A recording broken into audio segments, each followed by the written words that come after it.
আমরা গতকাল থেকে প্রচারণা শুরু করেছি এবং আমরা বারবার বলে আসছি আমাদের নির্বাচন কমিশনারের একপাক্ষিক আমরা আচরণ দেখতে পাচ্ছি।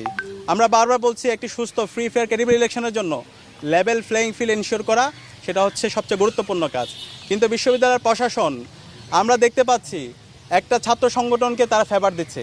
আমরা গতকাল আপনারা দেখতে পেয়েছেন আমরা ফুল দিয়ে শিক্ষার্থীদেরকে বরণ করে নিয়েছি এবং শিক্ষার্থীদের উচ্ছ্বাস দেখতে পেয়েছি।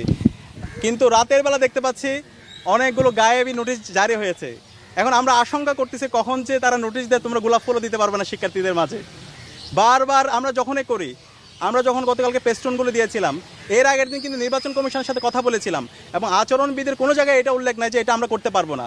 নির্বাচন কমিশনার বলেছিল আপনারা সব কাজ পারবেন, আপনারা পেস্টন লাগাতে পারবেন এবং যে শর্তগুলো দিয়েছিল সেই শর্তের আলোকে আমরা প্রত্যেকটা জায়গায় আমাদের পেস্টনগুলো দিয়েছিলাম। কিন্তু রাতের বেলা গায়েবী নোটিশ চলে আসছে।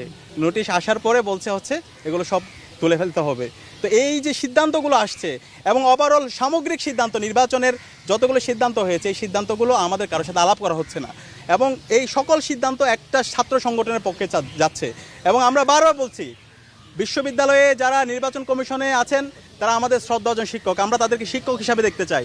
কিন্তু তাদের যে রাজনৈতিক আদর্শ সে আদর্শটাকে যদি তারা তাদের একটা ছাত্র সংগঠনকে ফেভার করতে যায় তাহলে তারা শিক্ষার্থীদের বিপক্ষে অবস্থান নেবে।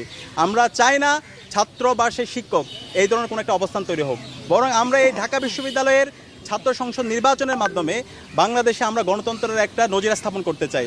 আমাদের বাংলাদেশে দীর্ঘদিন ধরে যে আমরা ভোটাধিকার ছিল না, আমাদের এখানে যে হচ্ছে গণতন্ত্র ভেঙে চুরমার হয়ে গেছে, প্রতিষ্ঠানগুলো যে ভেঙে চুরমার হয়ে গেছে সেই প্রতিষ্ঠানগুলোকে নতুনভাবে রিফর্ম করা এবং একটি ফ্রি ফেয়ার ক্রেডিবল ইলেকশনের একটা চমৎকার এক্সাম্পল আমরা এই ডাকসু নির্বাচনের মাধ্যমে দিতে চাই।